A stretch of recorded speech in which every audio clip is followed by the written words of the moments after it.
আমরা সবাই জানি কোরআনুল কারীমে মোট 30 পারা রয়েছে। আজকের আলোচ্য এই সূরাটি কোরআনুল কারীমের সর্বশেষ পারা অর্থাৎ 30তম পারায় অবস্থিত। তাহলে সবাই বলেন তো আজকের এই আলোচ্য সূরাটি কোরআনুল কারীমের কততম পারায় অবস্থিত? মাশাআল্লাহ, কোরআনুল কারীমে মোট 114টি সূরা রয়েছে। আজকের আলোচ্য এই সূরাটি সিরিয়াল অনুযায়ী, সিরিয়াল নাম্বার অনুযায়ী আজকের এই সূরার সিরিয়াল নাম্বার হচ্ছে 79, অর্থাৎ 79 নম্বর সূরা। আমার কথা বুঝে থাকলে বলেন আজকের সূরার সিরিয়াল নাম্বার কত? 79। কোরআনুল কারীমের সূরাগুলো দুই ভাগে বিভক্ত। কিছু সূরা হচ্ছে মাক্কি, কিছু সূরা হলো মাদানী। মাক্কি সূরা হলো সেগুলো যেগুলো মক্কায় নবীজির কাছে নাজিল হয়েছে। মাদানী সূরা বলা হয় সেগুলোকে যেগুলো নবীজির কাছে মদিনায় নাজিল হয়েছে। আজকের আলোচ্য এই সূরাটি হলো সূরাতুল মাক্কিয়া। তাহলে এই সূরাটা নাজিল হয়েছে মদিনায় না মক্কায়? এই সূরার রুকু সংখ্যা হলো 2, আয়াত সংখ্যা হলো 46। এই হলো এই সূরার প্রাথমিক তথ্য। এবার দেখি আমরা সবাই মেমোরাইজ করতে পেরেছে কিনা। সবাই জবাব দিবেন। আজকের সূরার নাম কি? সূরা নাজিআত। এই সূরার সিরিয়াল নাম্বার কত? 79। কততম পারায়? মাক্কি না মাদানী? রুকু সংখ্যা, আয়াত সংখ্যা, সবাই খুশি হয়ে পড়েন আলহামদুলিল্লাহ। তাহলে সূরার প্রাথমিক তথ্য শেষ। এবার চলেন আমরা শুরু করি। দেখি আল্লাহ তাআলা আমাদের উদ্দেশ্যে এই সূরায় কি বললেন। এই সূরার প্রথম 5টি আয়াতে আল্লাহ তাআলা কসম করেছেন। বলেন তো এই সূরার প্রথম 5টি আয়াতে আল্লাহ কি করেছেন? আমরাও কসম করি, আল্লাহও কসম করেন। আমাদের কসম আর আল্লাহর কসম কি একরকম? একরকম নয়। আমরা যখন কসম করি তখন আমরা কোন একটি কথা মানুষকে বিশ্বাসযোগ্য হিসেবে প্রমাণ করার জন্য অথবা গুরুত্ব সহকারে মানুষকে কোনো কথা বোঝাবার জন্য কসম করি। যেমন আমরা বলি আল্লাহর কসম এই কাজটা আমি করি নাই, আল্লাহর কসম ওখানে আমি যাই নাই, এভাবে আমরা কসম করি। আর আমরা যখন কসম করি আমাদের চেয়ে বড়, আমাদের চেয়ে মহান জিনিসের কসম করি। যেহেতু সবচেয়ে বড় যিনি তিনি কে? সবচেয়ে মহান যিনি তিনি কে? এজন্য আমরা কসম করার সময় আল্লাহর নামে কসম করি। তবে আমাদের মধ্যে কিছু ভাই বোনেরা আছেন অজ্ঞতাবশত আমরা আল্লাহর নাম বাদ দিয়ে আমরা দেখা যায় আমি অনেক কিছুর নামে কসম করি। যেমন বিদ্যার কসম, মায়ের কসম, বাপের কসম, দাদার কসম। ওয়াল ইয়াদু বিল্লাহ। মুসলমান আল্লাহ ছাড়া অন্য কারো নামে কসম বা শপথ করতে পারবে? নবীজি বলেছেন মান হালাফা বিগাইরিল্লাহি ফাকাদ আশরাকা। যে ব্যক্তি আল্লাহ ছাড়া অন্য কারো নামে শপথ করলো সে আল্লাহর সাথে কি করলো? শিরক করলো। এজন্য আমরা শপথ করলে করব কার নামে? আমরা তো শপথ করি আল্লাহ সবচেয়ে বড়, সবচেয়ে মহান এই জন্য। কিন্তু আল্লাহ যখন কসম করে, আল্লাহর চাইতে বড় কিছু আর নাই। আল্লাহ কসম করেন আল্লাহর চাইতে বড় জিনিসের না ছোট জিনিসের? ছোট জিনিসের। আল্লাহ যখন কসম করেন তখন তিনি কসমের পরে যে কথাটি বলতে চান এর সাথে যে বিষয়টি সংশ্লিষ্ট সেটার কসম করেন। যেমন কোরআনের বহু জায়গায় আল্লাহ রাতের কসম করেছেন ওয়াল লাইলি ইযা ইয়াগশা, দিনের কসম করেছেন ওয়ান নাহারি ইযা তাজাল্লা, দুহার কসম করেছেন ওয়াদ দুহা, সময়ের কসম করেছেন ওয়াল আসর। এভাবে আল্লাহ তাআলা বিভিন্ন জায়গায় বিভিন্ন জিনিসের কসম করেছেন যেগুলো সব আল্লাহর চেয়ে ছোট। আল্লাহ যখন কসম করেন তখন কসমের পরে যে বক্তব্য আসবে সেটার সাথে যা সংশ্লিষ্ট সেটার কসম করেন। এই সূরা নাজিল হয়েছে মদিনায় না মক্কায়? মক্কায় নবীজির দাওয়াতের বিষয়বস্তু ছিল 3টি। আমার কথা বুঝে থাকলে বলার আওয়াজ করে বলেন মক্কায় নবীজির দাওয়াতের বিষয় ছিল কয়টি? 1 নাম্বার তাওহীদ, 1 নাম্বার, 2 নাম্বার রিসালাত, 2 নাম্বার, 3 নাম্বার আখিরাত বা পরকাল। এই সূরার প্রথম 5টা আয়াতে আল্লাহ কসম করার পরে 6 নাম্বার আয়াত থেকে আল্লাহ পরকালের কথা বলেছেন, আখিরাতের কথা বলেছেন, মৃত্যু পরবর্তী জীবনের কথা বলেছেন। এই জন্য প্রথম 5টা আয়াতে সংশ্লিষ্ট সেই বিষয়ের কসম করেছেন। প্রথম 5টা আয়াতে আমরা একদিন মরে যাব, আপনাদের বিশ্বাস হয়? মৃত্যু সম্পাদনের জন্য আল্লাহর কিছু ফেরেশতা কাজ করে, ওই সকল ফেরেশতাদের কসম আল্লাহ করেছেন। কেন? কারণ যে যুগে কোরআন নাজিল হয়েছে ওই যুগের কাফের মুশরিকরা আল্লাহর অস্তিত্বে বিশ্বাস করত না, আল্লাহর সাথে অনেককে শরীক করত। আল্লাহর সাথে অনেককে কি করত? শরীক করত। বহু কায়দার মানুষ ছিল, কেউ আল্লাহকে স্বীকার করলেও আল্লাহর সাথে শরীক করত। তবে সেই যুগের কাফের মুশরিকরা তারা ফেরেশতা আছে এটা বিশ্বাস করত, কিন্তু আকীদায় ঝামেলা ছিল। তারা বলতো ফেরেশতারা আল্লাহর কন্যা, আল্লাহর মেয়ে। বলেন নাউজুবিল্লাহ। আল্লাহ বিভিন্ন জায়গায় আয়াত নাযিল করে বলেছেন না, ফেরেশতা আমার মেয়ে নয়, আমার কন্যা নয়, বরং ফেরেশতা আমার মাখলুক, আমার সৃষ্টি, আমার আদেশের অনুগত। আর সেই যুগের কাফের মুশরিকরা বিশ্বাস করত যে এই যে পরকাল বলতে কিছু নাই। কিন্তু মৌত হয়, মানুষের জন্মের পরে মৌত হয়, জন্ম মৃত্যু বা এইসব কিছুর দায়িত্বে ফেরেশতা থাকে, আল্লাহ ফেরেশতা দিয়ে এগুলো করান। এই জন্য আল্লাহ তাআলা প্রথম 5টি আয়াতে মৃত্যু সম্পন্নের সময় বিশেষ গুণাবলী সম্পন্ন ফেরেশতাদের কসম করেছেন। এই কারণে আল্লাহ বলতে চেয়েছেন, যে ফেরেশতাদেরকে দিয়ে আমি তোমাদের জান কবজ করব, ওই ফেরেশতাদেরকে দিয়ে আমি আমার মরার পরে কিয়ামতের ঘটনাও ঘটাবো। এই জন্য রব্বুল আলামিন এই সূরার প্রথম 5টি আয়াতে বিশেষ বিশেষ গুণাবলী সম্পন্ন কিছু ফেরেশতাদের কসম করলেন। রব্বুল আলামিন সূরাটা শুরু করেছেন এভাবে, ওয়ান নাজিআতি গরকা,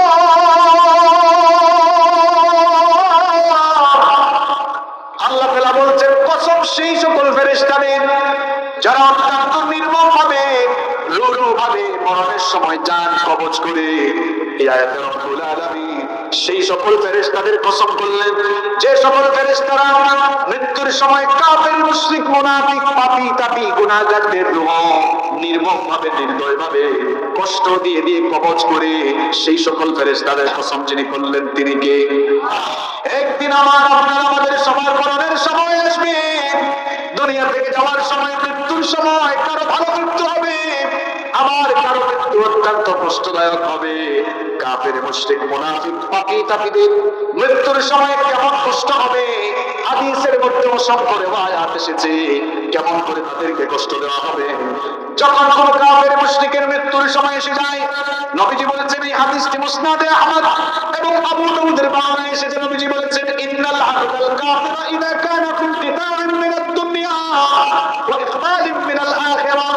নবীজি বলেছেন, যখন কোন কাফের মুশরিকের দুনিয়া থেকে যাওয়ার সময় হয়ে যায়, আখিরাতের জীবনে প্রবেশের সময় যখন হয়ে যায়, নাযালা ইলাইহি মিনাস সামাই মালাইকাতুন সুদুল মুজুহ, আল্লাহ বলছেন তখন আসমান থেকে কালো চেহারার এমন কিছু ফেরেশতা নাজিল হয়। ওই গজবের ফেরেশতারা মৃত্যু পথযাত্রী লোকটার চোখের সামনে বসে যায়। এরপরে ফায়াজিবু মালাকুল মাউত, তারপরে মৃত্যুর ফেরেশতা আসে। মৃত্যুর ফেরেশতা আসার পরে ওই লোকটার মাথার কাছে বসে, তারপরে ওই গুনাহগার লোকটাকে বলিয়া, আইয়ুহান নাফসুল খাবিসা, হে অপবিত্র আত্মা, উখরুজি ইলা সাখাতিন মিনাল্লাহি ওয়া গাদা, তুমি আল্লাহর সন্তুষ্টি আর গজবের উদ্দেশ্যে বের হয়ে আসো। এই কথা বলে মালাকুল মউত যখন লোকটার জান কবজ শুরু করেন, ফাতাফাররাকা ফি জাসাদি, কাফের, মুশরিক, গুনাহগার লোকটার দেহ তখন চূর্ণ বিচূর্ণ হয়ে যাওয়ার উপক্রম হয়। নবীজি বলেছেন তার অবস্থা তখন এমন হয়ে যায়, ফায়ান্তাজিউ মা কামা ইয়ান্তাজিউ as-সুফুফু মিনাস সুফিল মাবলুল, এটা পশম থেকে বাঁকা কাটা বিশিষ্ট লোহাকে টেনে গিঁচড়ে বের করলে তার কতটা কষ্ট হয়, ওই পাপী তাকে লোকটা মরণের সময় এর চাইতে আরো বেশি যন্ত্রণা অনুভব করবে। নামাজের সময় হলে নামাজের খবর নাই, টাকা পয়সা চোখের সামনে দেখে লোক সামলাতে পারেন না, সুদ ঘুষের দুর্নীতি করে টাকা খাওয়া শুরু করে দেয়, মানুষের উপরে জুলুম করে। মরণ আমাদের জন্য আসে না নাই? পাপী তাপী গুনাহগার জুলুমকারীদের মরণের সময় অবস্থা কেমন হবে? অসংখ্য বর্ণনা এসেছে। নবীজির প্রিয় একজন সাহাবী শাদ্দাদ বিন আউস রাদিয়াল্লাহু আনহু বলেছেন, যখন কোন পাপী তাপী কাফের, মুশরিক, মুনাফিকের মৃত্যুর সময় এসে যায়, তখন তাকে এমন ভাবে জান কবজ করা হয়, মৃত্যু যন্ত্রণা তাকে এমন ভাবে দেওয়া হয়। শাদ্দাদ বিন আউস রাদিয়াল্লাহু আনহু বলেছেন, যদি কোন জীবিত মানুষকে ধরে তার শরীরের চামড়াগুলো টেনে টেনে তুলে ফেলা হয়, কিংবা কোন জীবিত মানুষের মাথার উপরে করাত রেখে যদি কোন জীবিত মানুষকে চিরে দ্বিখণ্ডিত করে ফেলা হয়, অথবা কোন জীবিত মানুষকে যদি উত্তপ্ত গরম পানির পাতিলের তলায় নিক্ষেপ করা হয়, সে আর কি এমন যন্ত্রণা অনুভব করবে? পাপী তাপী গুনাহগারেরা মরণের সময়ের চাইতে আরো বেশি কষ্ট পাবে। আল্লাহ এই সকল মৃত্যু থেকে আমাদেরকে হেফাজত করেন। আরো আসতে বলেন আমিন। আল্লাহ তাআলা সেই সকল ফেরেশতাদের কসম করলেন যারা কষ্ট দিয়ে দিয়ে রূহ বের করবে। রব্বুল আলামিন সূরার শুরুতেই বললেন, ওয়ান নাজিআতি গরকা, কসম সেই সকল ফেরেশতাদের যারা অত্যন্ত নির্মমভাবে, নির্দয়ভাবে কষ্ট দিয়ে দিয়ে রূহ বের করবে। কোরআন যখন আপনারা পড়বেন দেখবেন যেখানেই আল্লাহ দুঃসংবাদ দিয়েছেন, পরের আয়াতে আল্লাহ আবার সুসংবাদ দিয়েছেন। এই সূরার বেলায় তাই হয়েছে। রব্বুল আলামিন প্রথম আয়াতে কাফের, মুশরিক, পাপী তাপী গুনাহগারদের জান কবজের জন্য নির্দয় ফেরেশতাদের কসম করে দ্বিতীয় আয়াতে আবার সে সকল ফেরেশতাদের কসম করলেন যে সকল ফেরেশতারা ভালো মানুষ নেককার মানুষদের রূহ অত্যন্ত সহজ করে কবজ করবে। সুবহানাল্লাহ। রব্বুল আলামিন দ্বিতীয় আয়াতে বললেন ওয়ান নাশিতাতি নাশতা, সেই সকল ফেরেশতাদের যারা অত্যন্ত সহজভাবে আপনার বন্ধন মুক্ত করে দেয়, অর্থাৎ যারা অত্যন্ত সহজভাবে নেককার মানুষ নামাজি মানুষ ভালো মানুষদের জান কবজ করে। মুসনাদে আহমদের ভেতরে হাদিস বর্ণিত হয়েছে নামাজি মানুষ ভালো মানুষ নেককার দিনদার মানুষের মরণের সময় যখন এসে যায় তখন জান্নাত থেকে জান্নাতি ফেরেশতারা আগমন করে সেই সকল ফেরেশতাদের চেহারা এত সুন্দর থাকে, সুশ্রী থাকে, এরা এসে ওই মৃত্যু পথযাত্রী ভালো মানুষটার চোখের সামনে বসে যায়। এরপরে মালাকুল মউত আসেন, মালাকুল মউত এসে তার মাথার কাছে বসেন, এরপরে তাকে সালাম দেন। সালাম দেওয়ার পরে তাকে বলেন ইয়া আইয়ুহান নাফসুত তাইয়্যিবা, হে পবিত্র আত্মা, উখরুজি ইলা মাগফিরাতিন মিনাল্লাহি ওয়া রিদওয়ান, তুমি আল্লাহর সন্তুষ্টি আর আল্লাহর জান্নাতের দিকে ক্ষমার দিকে বের হয়ে আসো। নবীজি বলেছেন ওই নেককার লোকটা দেহ থেকে যখন রূহ কবজ করা হবে, লোকটার দেহ থেকে রূহটা এত সহজভাবে বের করা হবে। নবীজি কলসির উদাহরণ দিলেন। নবীজি বললেন একটা কলসি থেকে পানি ঢাললে পানি যেমন খুব সহজভাবে পড়ে যায়, ঠিক তেমনি ভাবে ওই নেককার লোকটার দেহ থেকে ফেরেশতা সহজভাবে জান কবজ করে ফেলে। একটা অবুঝ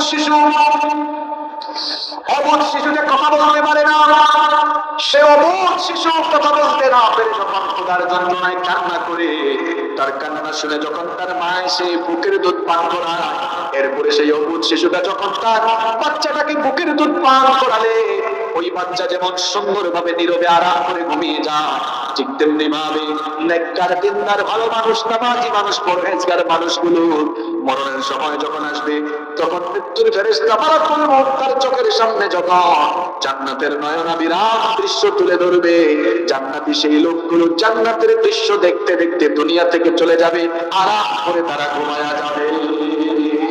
আল্লাহ এরকম সহজ এবং সুন্দর মউত আমাদেরকে নসিব করে দিও বলে নয়। দ্বিতীয় আয়াতে রব্বুল আলামিন নেককার দিনদার লোকদের রূহ কবজকারী ফেরেশতাদের কসম করলেন। এরপরে তৃতীয় আয়াতে বললেন ওয়াসাবিহাতি সাবহা, কসম সেই সকল ফেরেশতাদের যারা দ্রুত গতিতে সঞ্চরণ করে। ফেরেশতারা কিন্তু আমার মতো ধীর গতিতে চলে না, ফেরেশতাদেরকে দ্রুত গতিতে চলার জন্য শক্তি সামর্থ্য যিনি দিয়েছেন, গলার আওয়াজ বড় করে বলেন তিনি কে? যেমন আমরা এখন সাতক্ষীরার ভানুখালীতে আছি, এই রাতের বেলা আমি যদি ঢাকায় ব্যাক করতে চাই গাড়িতে উঠে কমপক্ষে 6 ঘন্টা জার্নি করা লাগবে। কিন্তু আপনারা বলেন তো মৃত্যুর ফেরেশতা এই মুহূর্তে যদি ভানুখালীর কোনো মানুষের জান কবজ করে আর 5 মিনিট পরে যদি ঢাকা কিংবা আমেরিকার কারো রূহ কবজ করতে হয়, ভানুখালী থেকে আমেরিকায় যাইতে আমার আপনার লাগবে কয়েক ঘন্টা, কিন্তু মালাকুল মউতের কি কয়েক ঘন্টা লাগবে নাকি? আর বলেন লাগবে নাকি? আল্লাহ বলছেন ফেরেশতাদের কি চলার জন্য আমি দ্রুত গতি দিয়েছি। সুন্দর একটা ঘটনা আপনাদেরকে শোনাই, সুন্দর একটা ঘটনা আমার মনে পড়ে গেল। ঘটনাটা কি বলবো? ঘটনাটা বলবো সাইয়েদনা সুলাইমান আলাইহিস সালামের সময়ের ঘটনা। সুলাইমান আলাইহিস সালামের নাম আমরা অনেকে জানি। মাত্র 13 বছর বয়সে তিনি তার বাবার রেখে যাওয়া, তার বাবার নাম ছিল দাউদ আলাইহিস সালাম, তার বাবার রেখে যাওয়া সিংহাসনে বসেছিলেন কত বছর বয়সে? আসতে বলবেন না, জুড়ে বলেন কত বছর বয়সে? 13 বছর বয়সে তিনি সিংহাসনে বসেছিলেন। দাউদ আলাইহিস সালামের ছেলে সুলাইমান আলাইহিস সালাম তিনি শুধু মানুষদেরকে শাসন করেন না, জিনদেরকেও তিনি শাসন করেছিলেন। আল্লাহ তাআলা তাকে এমন মুজিজা দিয়েছিলেন, তিনি পিঁপড়ার ভাষা বুঝতেন, পশু পাখির ভাষা পর্যন্ত বুঝতেন। আল্লাহ পিপিলিকার ভাষা বুঝতেন, পাখির ভাষা বুঝতেন। রব্বুল আলামিন তাকে এমন মুজিজা দান করেছিলেন, বাতাসও তার হুকুম মানত, বাতাসকে আল্লাহ তাআলা তার আদেশের অনুগত করে দিয়েছিলেন। সাইয়েদনা সুলাইমান আলাইহিস সালাম আল্লাহর কাছে দোয়া করেছিলেন। তিনি বলেছিলেন, রব তুমি আমাকে এমন ক্ষমতার মালিক বানাও যেই ক্ষমতা কিয়ামত পর্যন্ত আর কেউ পাবে না। আমার ভাইরা ভালো করে শুনেন, নবীজি বলেছেন লিকুল্লি নাবিয়্যিন মুস্তাজাবুদ দাওয়া, প্রত্যেক নবীকে রব্বুল আলামিন একটা বিশেষ দোয়ার সুযোগ দিয়েছেন। এটা একজন নয়, সব নবীকে আল্লাহ সুযোগটা দিয়েছেন, এমন একটা দোয়ার অনুমতি দিয়েছেন। আল্লাহ বলেছেন একটা দোয়া নবীদের জন্য এমন আছে, বললে আমি আর ফিরাইয়া দেব না। সুবহানাল্লাহ। সব নবীরা সেই দোয়া দুনিয়াতে করে ফেলেছেন, কিন্তু একজন সেই দোয়া করেন নাই, নিজের জন্য করেন নাই, উম্মতের জন্য রেখে দিয়েছেন হাসরের মাঠে আমাদের জন্য সুপারিশের জন্য। তাও সুবহানাল্লাহ বলতে চায় না। সব নবী সেই দোয়া দুনিয়াতে করে ফেলেছেন। সাইয়েদনা নূহ আলাইহিস সালাম সেই দোয়া করে ফেলেছেন। তিনি তার কওমের জন্য বদদোয়া করে বলেছেন, রাব্বি লা তাদার আলা আরদি মিনাল কাফিরিনা দাইয়ারা। তিনি বলেছেন, হে আল্লাহ এই কাফিরগুলো রান্না বাচ্চা শুকনা শেষ করে দাও। ইব্রাহিম নবী সেই দোয়া দুনিয়াতে করে ফেলেছেন, মুসা নবী সেই দোয়া দুনিয়াতে করে ফেলেছেন, সুলাইমান নবীও সেই দোয়া করে ফেলেছেন। তিনি বলেছিলেন, আল্লাহ আমাকে এমন ক্ষমতার মালিক বানাও যেরকম ক্ষমতা কিয়ামত পর্যন্ত কেউ পাবে না। তিনি যখন দোয়া করলেন, কবুল করলেন যিনি, তিনি কে? দেখেন আল্লাহ কেমন ক্ষমতার মালিক বানালেন। রাশিয়ার প্রেসিডেন্ট ভ্লাদিমির পুতিন, আমেরিকার প্রেসিডেন্ট জো বাইডেন, এরাও এমন ক্ষমতার কল্পনাও করতে পারে না। আজকে যদি তারা আমেরিকা থেকে রাশিয়া থেকে বাংলাদেশে আসতে চায়, আধুনিক যুগের সবচাইতে দ্রুতগামী বাহন হলো বিমান রকেট। এগুলো দিয়ে আসতে হলেও তো কয়েক ঘন্টা লাগবে। হাজার হাজার বছর আগে সুলাইমান নবীর দোয়া কবুল করে আল্লাহ তাকে এমন ক্ষমতার মালিক বানিয়েছিলেন, এমন ক্ষমতা তাকে দান করেছিলেন, তাকে চলার জন্য এমন দ্রুতগামী বাহন আল্লাহ দিয়েছিলেন। ইঞ্জিনও নাই, ইঞ্জিন ছাড়া এমন একটা বাহন দিয়েছিলেন, তিনি যখন তার বাহনে উঠে বসতেন বিনা ইঞ্জিনে বাতাসের মাধ্যমে 1 মাসের পথ চলে যেতে পারতেন। সুবহানাল্লাহ। বাড়িতে গিয়া বললেন আপনারা জীবনটা সুখদের সামনে আলোচনা করে না। সাতক্ষীরা এটা শেষ প্রোগ্রাম। যারাই সাতক্ষীরা গাওয়াতে যাইবে চট্টগ্রাম মুচ লেখা দিয়ে আসতাম, রাত 9:30টায় স্টেজ দিতে হবে। কেউ সাতক্ষীরায় প্রোগ্রাম পাবে না। মিডিয়ার ভাইয়েরা আপনারা সাতক্ষীরায় জানাই দেন, মুচ লেখা দিয়ে লিখিত দিয়ে আসতে হবে। প্রোগ্রামের মান নষ্ট হয়, জীবাণু আসে, কথা বলা যায় না। সম্মানিত ভাইয়েরা, সুলাইমান নবীর কথা বলছিলাম। ইঞ্জিন নাই, ইঞ্জিন ছাড়া বাহন উঠেছেন। মনে করেন ইরাকে যাবেন, উঠে বলেছেন ইরাকে যাব, বাহন বলে নেমে যান, চলে এসেছে। সুবহানাল্লাহ বলেন না? ওই জীবনটা ছোটা, এই ছোটা আমি 2-3 দিন আগে এক জায়গায় করেছি, বলা শেষ সুবহানাল্লাহ আমার কাছে দেরি হয় না, কারণ মনোযোগ তো আছে। এটা কথা বুঝে নাই আমার। আমি কি বলছি, যে যখনই সিংহাসনে বসেছেন, এই যে বসেছেন, ইরাক যাব, সিংহাসন বলে নামেন। কি দ্রুতগামী বাহন! তখন করে জীবনে যখন গেছে তখন বুঝছে এরা। গত বছর করছিলাম ওয়াজ, আর এবছর চলে তফসিল, সরাসরি কোরআন থেকে আলোচনা। মানুষের ঠান্ডা মেজাজ লাগে, নইলে আলোচনা মাথার ভেতরে ঢুকে না। ওনার জায়গায় আমি থাকলে আমি এতক্ষণে চলে যাইতাম। সুর দিয়া ওয়াজ দিয়া আর প্রচল দিয়া মানুষের পেশা বাটকাইতে পারবেন আপনি? কাবা শরীফের ইমামেরও ক্ষমতা নাই মানুষের পেশা বাটকানো। একটু পরে উঠবে পেশাব, কেউ আবার এটা আছে না টানাটানি। কষ্ট পাইছেন আপনারা? কষ্ট পাইলে পান। মাহফিল দিলাম 6 তারিখ, এখন হয়ে গেছে 7 তারিখ। কি মাহমুদুল হাসান ভাই ঠিক আছে? মাহফিল দিচ্ছে 6 তারিখ, হয়ে গেছে।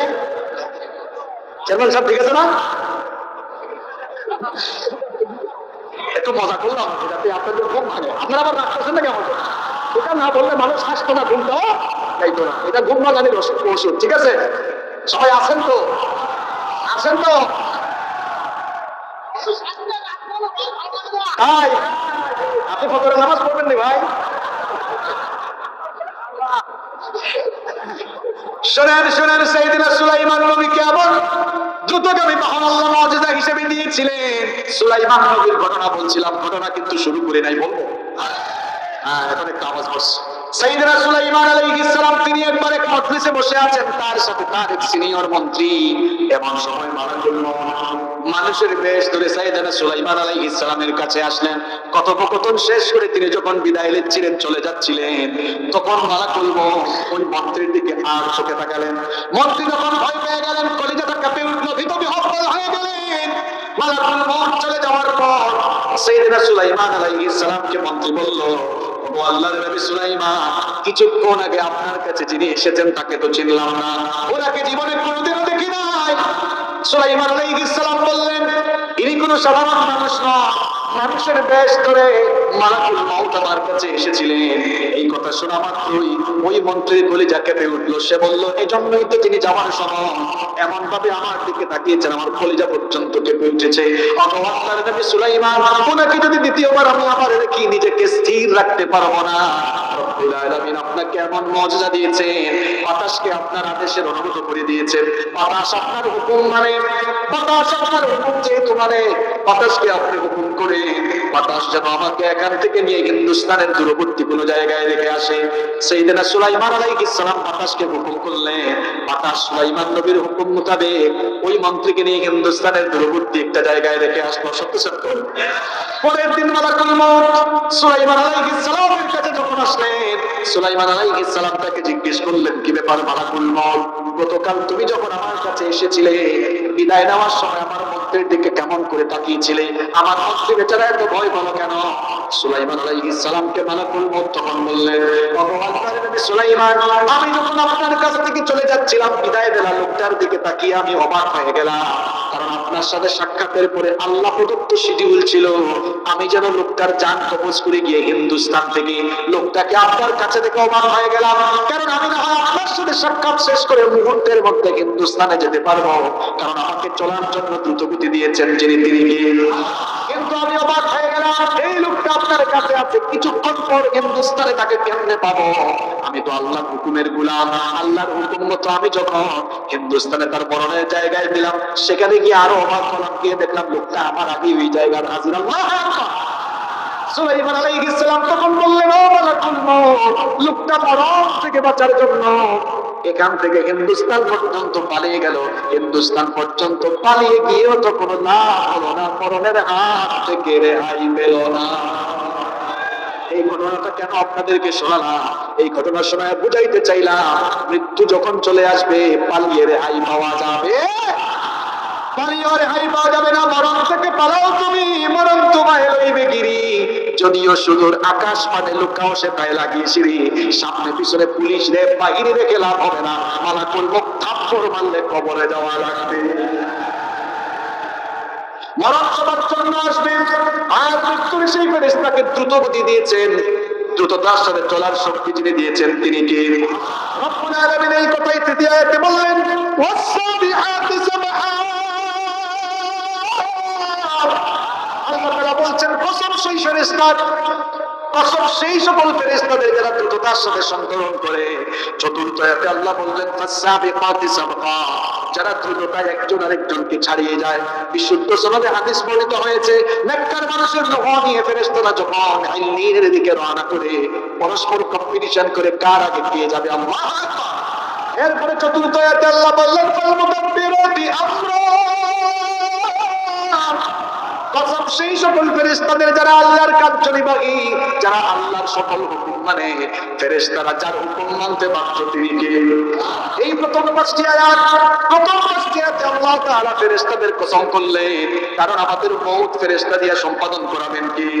এরপরে 6 নম্বর আয়াত থেকে মরণের পরের অবস্থা কেমন হবে, যে ফেরেশতা দিয়ে আল্লাহ মউতের কার্যক্রম সম্পন্ন করেছেন, এই রকমের অন্যান্য ফেরেশতাদেরকে দিয়ে কিয়ামতের ঘটনা যিনি ঘটাবেন তিনি কি? আর যদি বলেন তিনি কি? বলেন তো সূরাটা মদিনার না মক্কার? মক্কি যুগে যখন নবীজি কাফেরদেরকে বলতেন, তোমরা একদিন মরে যাবা, মরে যাওয়ার পরে তোমাদের মাটির সাথে মিশে দেওয়া হবে, আবার চোরা লাগানো হবে, পুনরায় তোমাদেরকে জীবিত করা হবে, এমনকি তোমাদের পূর্ববর্তীদেরকেও জীবিত করা হবে। আমাদের মাথার উপরে আসমান, পায়ের তলায় যে জমিন রয়েছে, নবীজি বললেন আসমান জমিন একদিন ওলট পালট হয়ে যাবে। আকাশের দিকে মাথা উঁচু করে দাঁড়িয়ে থাকা পাহাড়গুলো একদিন তোলার মতো উড়ে যাবে। নবীজি যখন তাদেরকে এমন কথা বলতেন, কিয়ামতের কথা বলতেন, তারা তখন অবাক হয়ে যেত। তারা বলতো, আসমান জমিন কি করে ওলট পালট হবে? পাহাড়গুলো কিভাবে তুলার মতো উড়ে যাবে? মানুষ আবার মরার পরে কেমনে জিন্দা হবে? এটা আমাদের মাথায় ধরে না। আল্লাহ এবার আয়াত নাযিল করে করে তাদেরকে বুঝাচ্ছেন, শোনো, কিয়ামতের ঘটনার উদ্বোধন কেমনে হবে, স্টার্টিংটা কেমনে হবে, কিয়ামতের ঘটনা একদিন ঘটবে, এ ব্যাপারে কি আপনাদের কোনো সন্দেহ আছে নাকি? আজকে বলবেন না, জুড়ে বলেন, কোনো সন্দেহ আছে নাকি? মাথার উপরে আসমান, পায়ের তলার জমিন, এই যে সাগর মহাসাগর, নদী গাছপালা সব একদিন ফান হয়ে যাবে। এজন্য আল্লাহ বলেছেন, কুল্লু মান আলাইহা ফান, সবকিছু একদিন নিস্তার হয়ে যাবে, ধ্বংস হয়ে যাবে, ক্ষয় হয়ে যাবে, লয় হয়ে যাবে। ওয়ায়াবকা ওয়াজহু রাব্বিকা যুল জালালি ওয়াল ইকরাম। কেবলমাত্র একজনের সত্য অবশিষ্ট থাকবে, বড় করে বলেন তিনি কে? কিচ্ছু থাকবে না। আসমান জমিন গাছপালা সাগর মহাসাগর লন্ডভন্ড চূর্ণ বিচূর্ণ মেসাকার হয়ে যাবে। পাহাড়গুলো কতটা উঁচা, মাউন্ট এভারেস্টের চূড়া পৃথিবী থেকে 9 কিলোমিটার উঁচু, ভূপৃষ্ঠ থেকে 9 কিলোমিটার উঁচু। বিশাল বিশাল পাহাড়গুলো হাজার হাজার ফুট, এত উঁচা উঁচা পাহাড়, এগুলো কিন্তু সিংহায় ফুৎকারের পরে থাকবে না, সব লন্ডভন্ড হয়ে যাবে। কিয়ামতের ঘটনাটা কেমনে উদ্বোধন হবে, কিয়ামতের ঘটনা কেমনে ঘটবে? 6 নম্বর আয়াত থেকে এবার শুনেন। আল্লাহ তাআলা বলছেন ইয়াউমা তারজুফুর রাজিফা। সেদিন প্রকম্পনকারী একজন ফেরেশতা প্রকম্পন করবে। সিংহে ফু দেওয়ার জন্য আল্লাহ একজন ফেরেশতা বানিয়েছেন। ওই ফেরেশতার নাম হলো ইসরাফিল। জোরে বলেন ফেরেশতার নাম কি? ওই ফেরেশতাকে আল্লাহ বানানোর পরে সেই ফেরেশতা মুখের সামনে সিংহা নিয়ে বসে আছেন, কান পেতে আছেন, কখন আল্লাহ আদেশ করবেন। আল্লাহ আদেশ করার সঙ্গে সঙ্গে সিংহাই তিনি ফু মারবেন। আল্লাহ তাআলা বলছেন ইয়াউমা তারজুফুর রাজিফা। প্রকম্পনকারী সেদিন ফেরেশতা সেদিন সব প্রকম্পিত করবে, কাঁপিয়ে দিবে। আল্লাহু আকবার। সব কেঁপে উঠবে, ভয়াবহ একটা ঝাঁকুনি হবে, ভূমিকম্প হবে। আল্লাহ সূরা জিলজালে বলেছেন ইযা জুলজিলাতিল আরদু জিলজালাহা। যখন পৃথিবীকে কাঁপিয়ে দেওয়া হবে, সিংহায় ফুৎকার দেওয়া হবে 2 বার। জুড়ে বলেন কয়বার? আল্লাহ আদেশ করবেন ইসরাফিলকে, ইসরাফিল তুমি প্রথমবার সিংহায় ফুৎকার দিয়ে প্রথম দায়িত্ব কমপ্লিট করো। ইসরাফিল আলাইহিস সালাম প্রথমবার যখন সিংহায় ফু মারবেন, প্রথম সিংহায় ফু মারার কি হবে, অবস্থা তখন কেমন হবে শুনেন। রব্বুল আলামিন কোরআনুল কারীমের 39 নম্বর সূরা সূরাতুস জুমারের 68 নম্বর আয়াতে বলছেন ওয়া নুফিখা ফিস সূরি ফাসাইকা মান ফিস সামাওয়াতি ওয়া মান ফিল আরদি ইল্লা মান শাআল্লাহ। আল্লাহ তাআলা বলছেন আজ যখন প্রথমবার সিংহায় ফু দেওয়া হবে, প্রথম সিংহার ফুৎকারে তখন যারা দুনিয়ায় বেঁচে থাকবে, আসমান সমূহ আর জমিনে, আসমানের নিচে জমিনের উপরে যারা থাকবে, কানের পর্দা ফেটে গিয়ে বেহুশ হয়ে মানুষগুলো মরে যাবে। আল্লাহ আকবার। কিয়ামতের মহাপ্রলয়ঙ্কারী ঘটনার উদ্বোধন কিভাবে হবে শুনেন। প্রথমবার সিংহায় ফু দেওয়ার পরে যারা তখন থাকবে সবাই তখন মরে যাবে। আসমান জমিন উলট পালট হয়ে যাবে, লন্ডভন্ড হয়ে যাবে। যে সাগর আছে, সাগরের পানিগুলো শুকিয়ে যাবে, সাগরের মধ্যে আগুন লাগিয়ে দেওয়া হবে। পাহাড়গুলো অবস্থা এমন হবে, আল্লাহ সূরা কারিয়ার মধ্যে বলেছেন ওয়া তাকুনুল জিবালু কালহিনিল মানফুশ। পাহাড়গুলো তুলার মতো উড়ে যাবে, তুলা যেভাবে উড়ে যায়, বিশাল বিশাল পাহাড়গুলো আল্লাহ উপড়ায় ফেলবে, পাহাড়গুলো উড়ে উড়ে যাবে। সিংহায় প্রথমবার ফুৎকার দেওয়ার পরে এমন লন্ডভন্ড চূর্ণ বিচূর্ণ অবস্থা শুরু হবে। এরপরে আল্লাহ 7 নম্বরে এতে বলেছেন তাতবাহু আর-রাদিফা। এরপরে দ্বিতীয় সিংহার তুলে দেওয়া হবে। সিংহায় যখন দ্বিতীয়বার ফুৎকার দেওয়া হবে, তখন কবরে থাকা মানুষগুলোকে কবর থেকে উঠায়া হাসরের মাঠে নিয়ে যিনি সমবেত করবেন তিনি কে? আল্লাহ তাআলা বলেছেন আফালা ইয়ারামু ইযা বু'থিরা মা ফিল কুবুর। ওই সময়টার কথা কি মানুষ জানে না? যখন কবর থেকে মানুষকে উঠানো হবে, কবর খুলে দেওয়া হবে, কবর থেকে এবার আমি উঠবো, আপনি উঠবেন, আমরা সবাই উঠবো। কবর থেকে উঠে আমরা হাসরের মাঠে চলে যাব। হাসরের মাঠে যাওয়ার পরে কিছু মানুষের অবস্থা কেমন হবে আল্লাহ বলছেন কুলুবু ইয়াউমাইযিন ওয়াজিফা। কিছু মানুষের অন্তর কেঁপে উঠবে, কলিজাটা কেঁপে উঠবে। কিছু মানুষের অন্তর কি কারণে কেঁপে উঠবে? কারণ যারা দুনিয়াতে পরকালকে বিশ্বাস করতো না, মরার পরে আবার জিন্দা করবেন কে, এটা যারা বিশ্বাস করতো না, উপলব্ধি না করে যারা নিজেদেরকে আল্লাহর গোলামীর পথ থেকে বিচ্যুত করে শয়তানের গোলামি করেছে, হাসরের মাঠে কলিজাটা তখন কেঁপে উঠবে। হাসরের মাঠ এটা বড় বড় ভয়াবহ মাঠ, বড় সাংঘাতিক অবস্থা হবে। এখন তো সূর্য মানুষের মাথার থেকে 9 কোটি 30 লক্ষ মাইল দূরে, 9 কোটি 30 লক্ষ মাইল দূর থেকে সূর্য তাপ দেয়, আমাদের সহ্য হয় না। তাও সূর্যের আলো সরাসরি দুনিয়াতে আসে। মজার একটা তথ্য আপনাদেরকে দিয়ে যাই, সূর্য পৃথিবী থেকে এই আপনাদের ভারুখালী থেকে যশোর প্রায় 70 কিলোমিটার, খুলনা কত কিলোমিটার?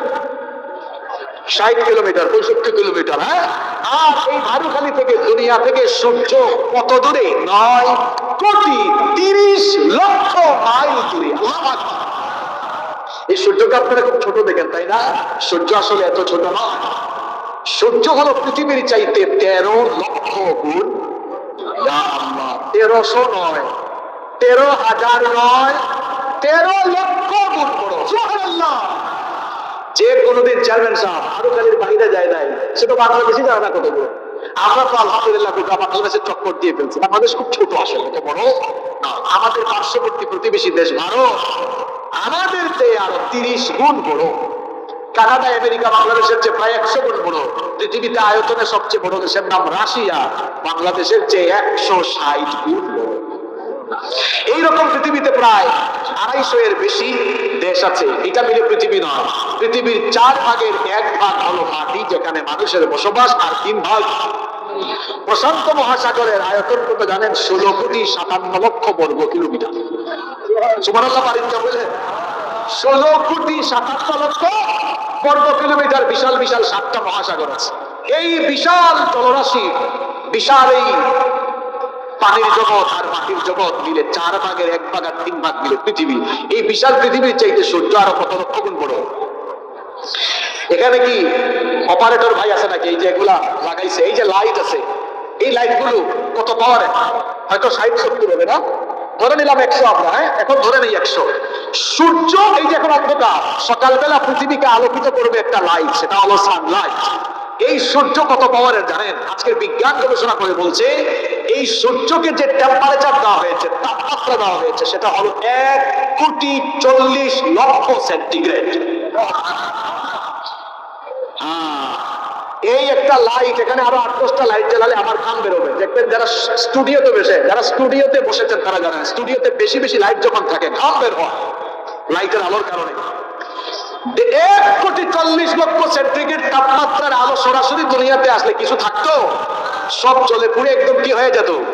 ছাই হয়ে যেত। সূর্যের আলো পৃথিবীতে আসতে সময় লাগে 8 মিনিট 10 সেকেন্ড। মানে সূর্য যখন আলো ছাড়ে আসতে 8 মিনিট 10 মিনিট, 8 মিনিট 10 সেকেন্ড লাগে। সুবহানাল্লাহ। তাও সরাসরি আসে না, মাঝখানে আল্লাহ বাধা সৃষ্টি করেছেন। যারা সায়েন্সে পড়াশোনা করেন আপনারা জানেন বায়ুমণ্ডলে বিভিন্ন স্তর আছে। ট্রাপোস্ফিয়ার, স্ট্রাটোস্ফিয়ার, আয়োনোস্ফিয়ার, ম্যাগনেটোস্ফিয়ার, এক্সোস্ফিয়ার, এরকম বিভিন্ন ফিল্টার আল্লাহ বায়ুমণ্ডলে স্থাপন করেছেন। সূর্যের সেই আলোগুলো সরাসরি আসে না, সেই ফিল্টারগুলোতে বাধাপ্রাপ্ত হয়। ফিল্টারগুলোতে আলোগুলো বাধাপ্রাপ্ত হয়ে পিউরিফাই হয়ে ছেকে ছেকে ছেকে ছেকে যতটুকু আলো আমাদের জন্য দরকার, ঠিক ততটুকু আলো আমাদেরকে আল্লাহ দান করেন। 9,30,00,000 মাইল দূরের সেই সূর্য কিয়ামতের দিন মানুষের মাথার একেবারে নিকটে চলে আসবে। অবস্থা কি হবে বুঝেন? জমিনটা তাবাহ হয়ে যাবে। গুনাহগারদের মাথার চান্দি ফেটে যাবে। মাথার এই চান্দিটা ফেটে গিয়ে মগজগুলো উঠবে। কি করে কঠিন সেই অবস্থা আপনাদেরকে বোঝায়। মহিলারা যখন চুলায় ভাত রান্না করে পানি গরম হয়ে গেলে চালগুলো যেমন করে ফুটতে থাকে, গুনাহগারদের মাথার চান্দি ফেটে মগজগুলো গলে গলে বেয়ে বেয়ে পড়তে থাকবে। মানুষগুলো পিপাসায় এমন ভাবে কাতর হবে, জিহ্বাটা মুখ থেকে বের হয়ে কুকুরের মতো নাভিস্থল পর্যন্ত ঝুলে থাকবে। আল্লাহ কঠিন সেই দিন।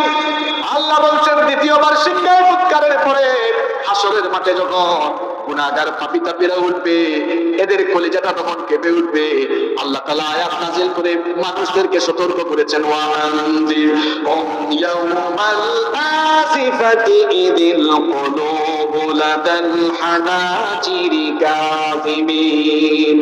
নবী, লোকদেরকে আপনি সেই দিন সম্পর্কে সতর্ক করে দিন যেই দিন মানুষের ভয়ের চোখে কলিজাটা গলা পর্যন্ত চলে আসবে। আল্লাহ কলিজা গলার কাছে চলে আসবে। সেই দিন পাপী তাপী গুনাহগার বেনামাজি অসভ্যরা পাপী তাপীরা ভীত বিহ্বল হলেও এক শ্রেণীর মানুষের কোনো ভয় থাকবে না। বলেছেন কি? আল্লাহ বলেছেন, লা ইয়াহযুনুহুমুল ফাযাউল আকবার ওয়া তাতালাক্কাহুমুল মালাইকা হাযা ইয়াউমুকুমুল্লাযী কুনতুম তুআদুন। আল্লাহ তাআলা বলেছেন সেদিন ঈমানদারদের কোনো ভয় থাকবে না। ফেরেশতারা হাসরের মাঠে এসে ফেরেশতাদেরকে বলবে, তোমাদের কোনো ভয় নাই। হাযা ইয়াউমুকুমুল্লাযী কুনতুম তুআদুন।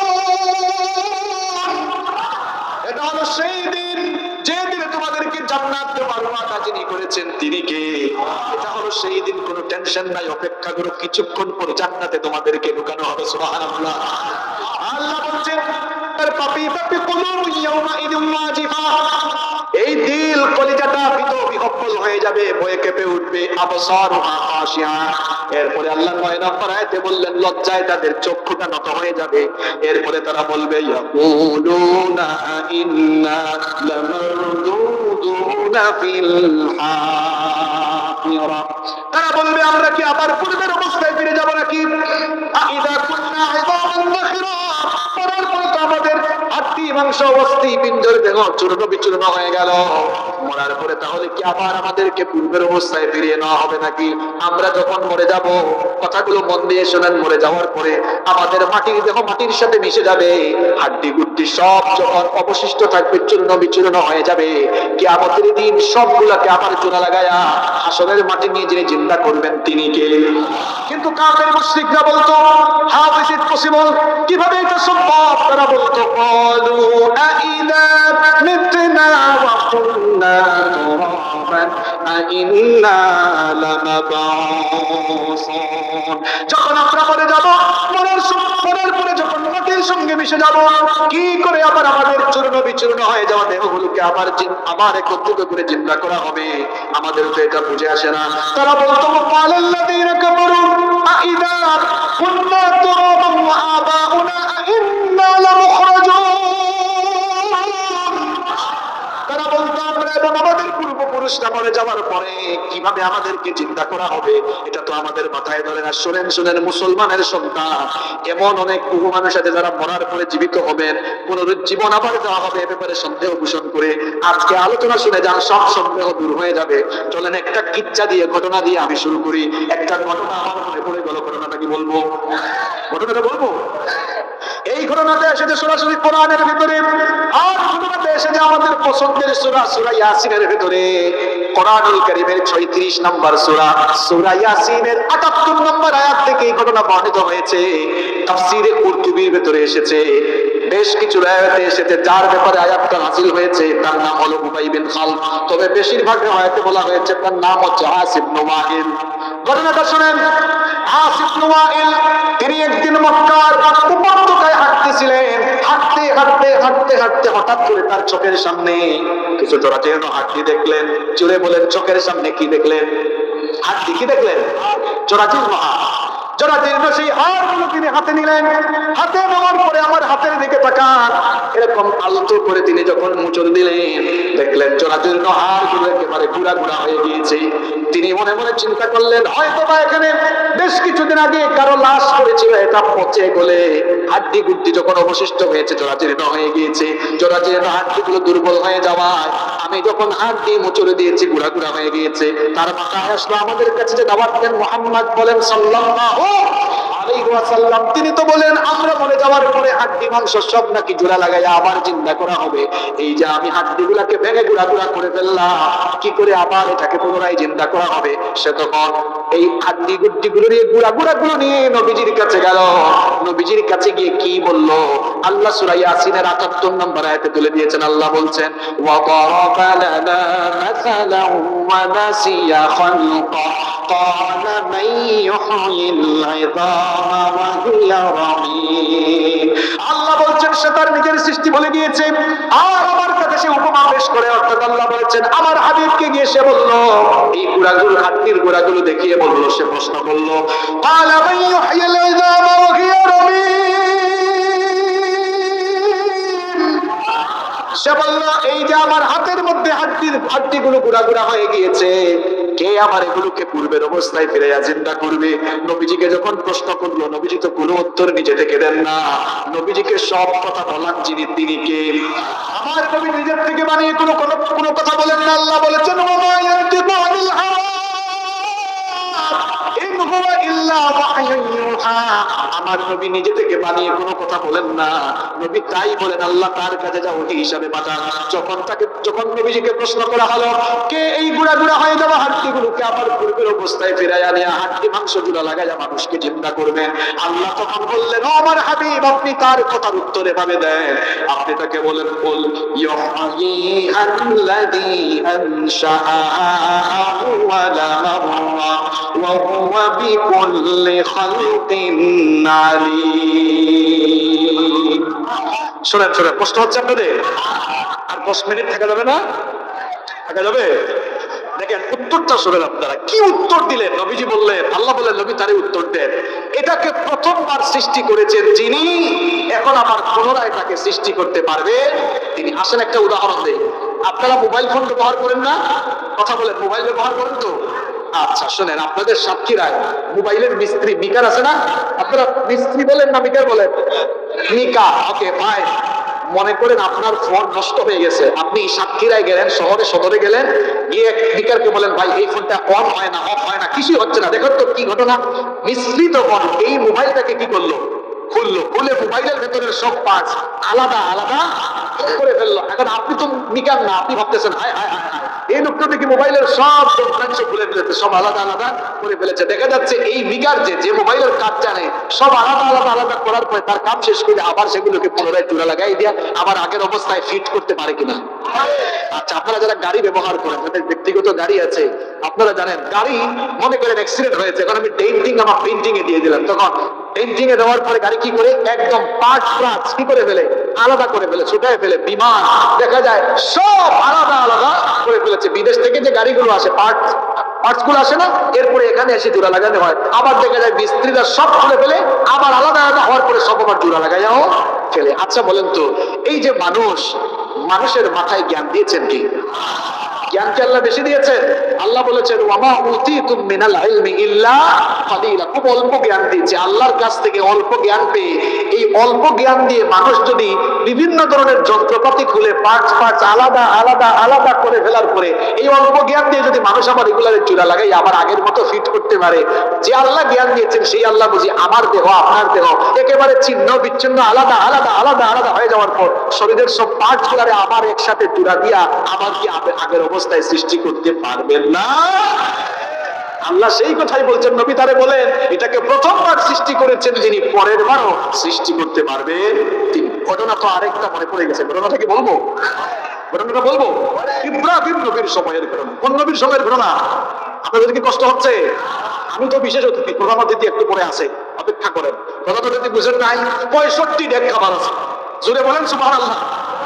এই 65 ডেক হলো প্রধান অতিথি, আমি হলাম বিশেষ অতিথি। খাবার দাবার তো আছে তাই না?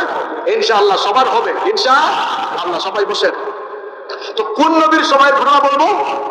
জোরে বলেন কোন নবী? ইব্রাহিম নবী একদিন আল্লাহ তাআলাকে জিজ্ঞেস করেন, দেখেন ঘটনাটা বানায় বলতেছি না, কোরআন শরীফ থেকে বলতেছি। এটা কোরআনুল কারীমের 2 নম্বর সূরা, সূরা বাকারা এর 260 নম্বর আয়াতে এসেছে। ইব্রাহিম আলাইহিস সালাম তিনি একদিন বললেন, ওগো রব, আপনি নাকি মরার পরে মোনাকে আবার জীবিত বানিয়ে ফেলেন। ঘটনাটা কোরআন থেকে শোনাচ্ছি। আল্লাহ তাআলা বলছেন ওয়াহিদ ক্বালা ইব্রাহিম রাব্বি আরিনি কাইফা তুহয়িল মাউতা। আর শোনার পরে যখন ইব্রাহিম তার রবকে বললেন, রব আপনি নাকি মোরাকে জীবিত করেন, কেমনে করেন আমারে দেখান তো। আল্লাহ তখন বললেন আওয়ালাম তুমিন খালিল, তোমার কি বিশ্বাস হয় না আমি যে মোরাকে জিন্দা বানাইতে পারি? তিনি বললেন বিশ্বাস কেন হবে না, আপনার ক্ষমতায় আমি বিশ্বাস করি, আপনি পারবেন। আল্লাহ বললেন তাহলে তুমি দেখতে চাও কেন? তিনি বললেন ওয়ালাকিন লিয়াতমাইন্না কলবি, আমার অন্তরে প্রশান্তি লাভ করার জন্য আমি দেখতে চাই কিভাবে আপনি মোরাকে জিন্দা বানান, আল্লাহ আমারে দেখান। এখন নবী চেয়েছেন, নবী দোয়া করেছেন, আল্লাহ কি চাওয়াকে পূরণ না করে আল্লাহ কি ফেলে দিবেন? না। আল্লাহ বললেন ঠিক আছে ইব্রাহিম, আমি তোমাকে দেখাচ্ছি কিভাবে আমি মরার পরে আবার চিন্তা করতে পারি, তোমার চোখের সামনে আমি ঘটনাটা দেখাই। তিনি বললেন ইব্রাহিম তুমি এক কাজ করো, 4টা পাখি তুমি লালন পালন করো। কয়টা পাখি? জোরে বলেন কয়টা? আল্লাহ তাআলা বললেন ক্বালা ফাকুদ আরবাতাম মিনাত তায়রি ফাসরহুন্না ইলাইক। ভাইরা আপনারা কথা বন্ধ করবে।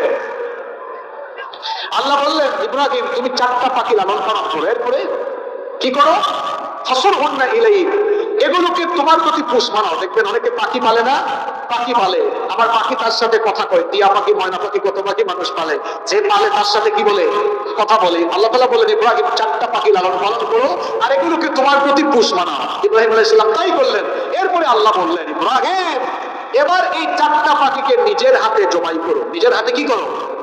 জবাই করো। তিনি জবাই করলেন। এরপরে আল্লাহ বললেন এই পাখির মাংস হাড্ডিগুলোকে টুকরা টুকরা পিস পিস পিস পিস করো, টুকরা টুকরা করলেন। এরপরে আল্লাহ বললেন সুম্মা জাআল আলা কুল্লি জাবালিন মিনহুন্না জুজআ, এবার এই হাড্ডি মাংসের টুকরাগুলোকে পাহাড়ের মধ্যে ছিটাইয়া দাও।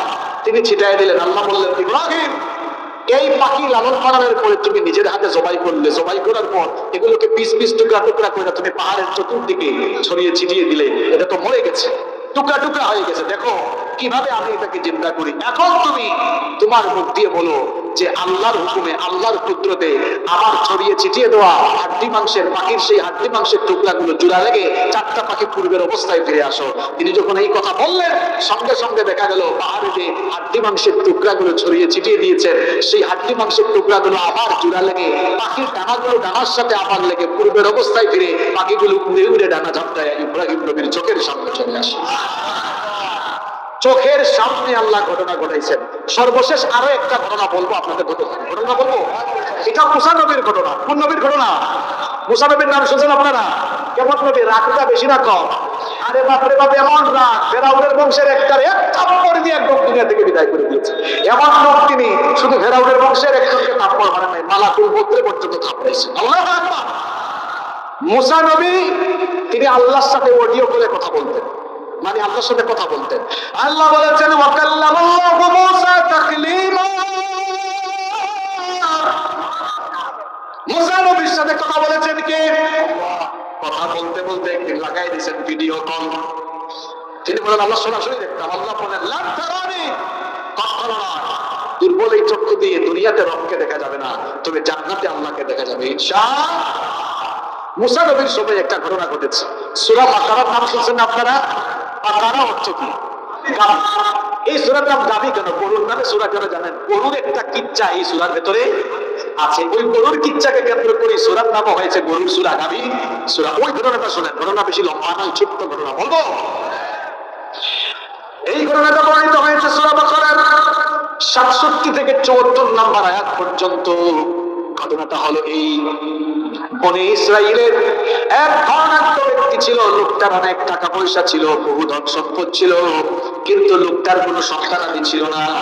তার ভাতিজা চিন্তা করলো আমার চাচার যেহেতু কোনো ছেলে মেয়ে না, আর আমার চাচার অনেক ধন সম্পদ আছে, সুতরাং আমি যদি আমার চাচাকে খুন করতে পারি, আমার চাচা মরে গেলে চাচার সব সম্পদের ওয়ারিশ অটোমেটিক আমি হয়ে যাব। ভাতিজা এবার তার পরিকল্পনা বাস্তবায়নের লক্ষ্যে চাচার বাড়িতে গভীর রাতে ঢুকলো। চাচার বাড়িতে গভীর রাতে ঢোকার পরে তার নিজের চাচাকে নিজের হাতে খুন করলো। খুন করার পরে চিন্তা করলো এই খুনের দায়ভার অন্য মানুষদের ঘাড়ের উপরে চাপিয়ে দেই।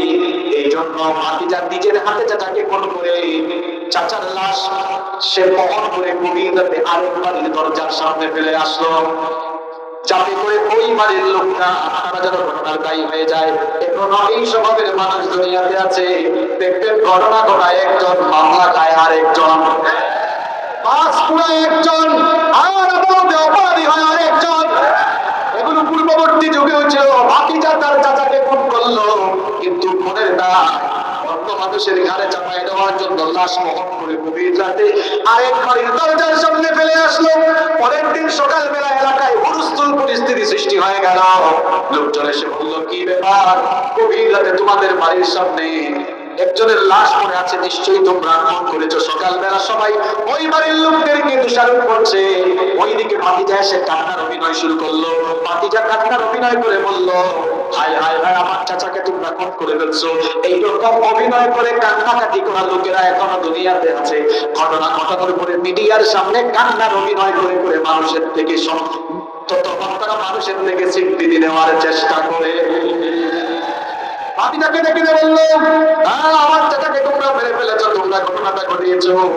তখন ওই বাড়ির লোকজন বললো আমরা যে ঘটনা ঘটাইছি এটা কেউ দেখছে নাকি? কেউ তো দেখে। বনি ইসরাইলের নেতারা আসলো বিচারের জন্য। বিচার করতে যে মুরব্বীরা এসেছে তারা এসে নিজেরাই এবার ফোন দিতে পড়ে গেল। যখন ফান্দে পড়লো, দেখলো কোনো সাক্ষ্য নাই, প্রমাণ না, কেমনে এবার দোষী বের করবে, খুনি কেমনে বের করবে? তখন তারা বলল, অসুবিধা নাই, আমাদের কাছে তো মূসা আছেন, যিনি তাকে নবী বলে দাবি করে, চলো আমরা তার কাছে যাই, গিয়ে বলি তিনি যদি সত্যি আল্লাহর নবী হয়ে থাকে তাহলে তিনি যেন এই ঘটনার মূল খুনি যে তার নাম যেন বলে দেন। তারা যখন মূসা নবীর কাছে গেল, মূসা নবী তখন বললেন, ঠিক আছে দাঁড়াও, আল্লাহর সঙ্গে কথা বলি। আল্লাহর সঙ্গে কথা বলার পর আল্লাহ মূসা নবীকে জানিয়ে দিলেন। কোরআনুল কারীমে ঘটনাটা এভাবে এসেছে, 67 নম্বর আয়াত থেকে আল্লাহ বলছেন, ওয়া ইন ক্বালা মূসা লিকওমিহি ইন্নাল্লাহা ইয়া'মুরুকুম আন তাযবাহু বাকারা। আল্লাহ তাআলা বলছেন, স্মরণ করো যখন মূসা আলাইহিস সালাম তার কওমকে বললেন, তোমরা যদি এই ঘটনার খুনিকে বের করতে চাও, আল্লাহর সঙ্গে আমি কথা বলেছি, আমার রব আমাকে জানিয়েছেন, আল্লাহ বলেছেন তোমরা একটা গাভী জবাই করো। জোরে বলেন, কি জবাই? তারা তখন বলল, ক্বালু আতাত্তাখিযুনা হুজুয়া। তারা বলল, মূসা ঠাট্টা করো নাকি, উপহাস করো নাকি? আমরা বললাম, ভুল কে করেছে? আর তুমি বলতেছো গাভী জবাই করার কথা। গাভী জবাইয়ের সাথে খুনি খুঁজে বের করার কি সম্পর্ক রয়েছে? মূসা নবী বললেন, ঠাট্টা আমি করছি না, কারণ ঠাট্টা করা কোন নবীর চরিত্রের স্বভাব নয়। তিনি বললেন, আল্লাহ যা বলেছেন তাই করো। তারা তখন বলল,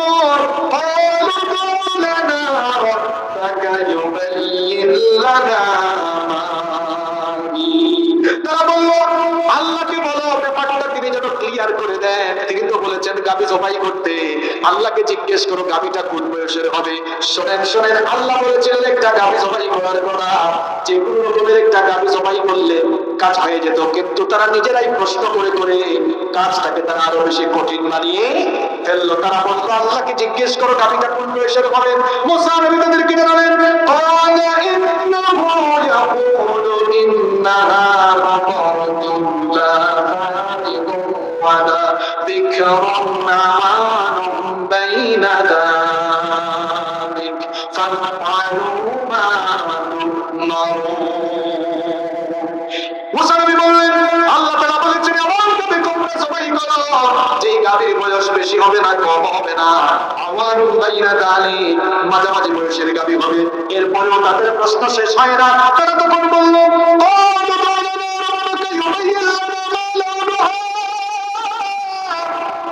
আল্লাহকে জিজ্ঞেস করো গাভীটা কোন কালারের হবে, কোন রঙের হবে। তখন মুসা নবী তাদেরকে জানালেন, আল্লাহ বলেছেন, ক্বালা ইন্নাহু ইয়াকুলু ইন্নাহা বাকারাতুন সাফরাউ ফাবিউন লাউনুহা তাসুরুন নাযিরিন। আল্লাহ বলেছেন একটা গাভী জবাই করো, যে গাভী হলুদ কালারের হবে, হলুদ রঙের হবে, আবার যে গাভী তাসুরুন নাযিরিন, মানুষের চোখকে আকৃষ্ট করবে, এমন একটা গাভী জবাই করো। কিন্তু এরপর তাদের প্রশ্ন শেষ হয় না। তারা বলল, আল্লাহকে বলো ব্যাপারটা আরো স্পষ্ট করতে, ইন্নাল বাকারাতা শাবাহা আলাইনা, হলুদ রঙের এক কালারের গাভী তো আরো বহু আছে। দেখেন, আল্লাহ প্রথমে বলেছিলেন গাভী জবাই করো, যে কোনো গাভী জবাই করলে হয়ে যেত, কিন্তু তাদের প্রশ্ন শেষ হয় না, একটার পরে আরেকটা।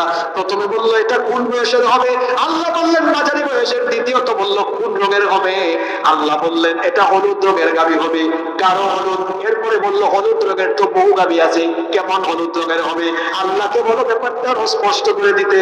তখন আল্লাহ তাআলা জানায় দিলেন, মুসা নবী তাদেরকে বললেন, ক্বালা ইন্নাহু ইয়াকুলু ইন্নাহা বাকারাতুন লা তানুরুন তুসিরুল আরদা ওয়ালা তাসকিল হারথা মুসাল্লামাতুন